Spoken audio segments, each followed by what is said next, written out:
Macmillan Audio presents A Colder War by Charles Cumming.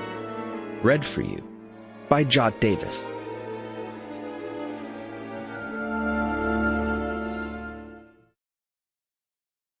Certain persons have a natural predilection to live in that curious world of espionage and deceit and attach themselves with equal facility to one side or the other, so long as their craving for adventure of a rather macabre type is satisfied.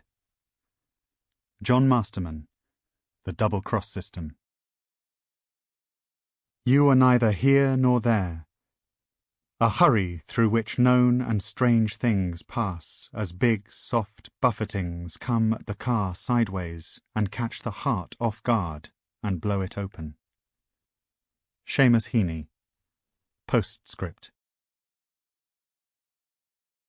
Turkey. 1. The American stepped away from the open window, passed Wallinger the binoculars, and said, "I'm going for cigarettes." "Take your time," Wallinger replied. It was just before 6 o'clock on a quiet, dusty evening in March, no more than an hour until nightfall. Wallinger trained the binoculars on the mountains and brought the abandoned palace at Ishak Pasha into focus. Squeezing the glasses together with a tiny adjustment of his hands, he found the mountain road and traced it west to the outskirts of Dol Bayazit. The road was deserted. The last of the tourist taxis had returned to town. There were no tanks patrolling the plain, no dolmush bearing passengers back from the mountains. Wallinger heard the door clunk shut behind him and looked back into the room. Landau had left his sunglasses on the furthest of the three beds. Wallinger crossed to the chest of drawers and checked the screen on his BlackBerry. Still no word from Istanbul. Still no word from London. Where the hell was Hitchcock?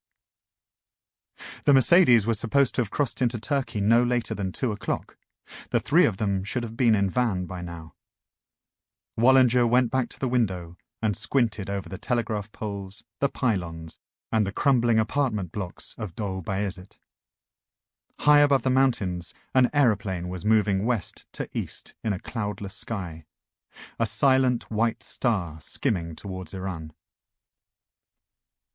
Wallinger checked his watch. 5 minutes past 6.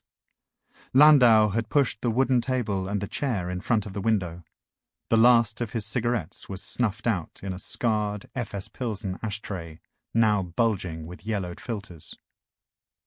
Wallinger tipped the contents out of the window and hoped that Landau would bring back some food. He was hungry and tired of waiting. The BlackBerry rumbled on top of the chest of drawers, Wallinger's only means of contact with the outside world. He read the message. Vertigo is on at 17:50. Get 3 tickets. It was the news he had been waiting for. Hitchcock and the courier had made it through the border at Gurbulak on the Turkish side at 10 to 6. If everything went according to plan, within half an hour, Wallinger would have sight of the vehicle on the mountain road. From the chest of drawers he pulled out the British passport, sent by diplomatic bag to Ankara a week earlier. It would get Hitchcock through the military checkpoints on the road to Van. It would get him onto a plane to Ankara.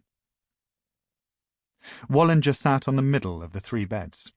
The mattress was so soft it felt as though the frame was giving way beneath him. He had to steady himself by sitting further back on the bed, and was taken suddenly by a memory of Cecilia. His mind carried forward to the prospect of a few precious days in her company. He planned to fly the Cessna to Greece on Wednesday, to attend the directorate meeting in Athens, then to cross over to Chios in time to meet Cecilia for supper on Thursday evening.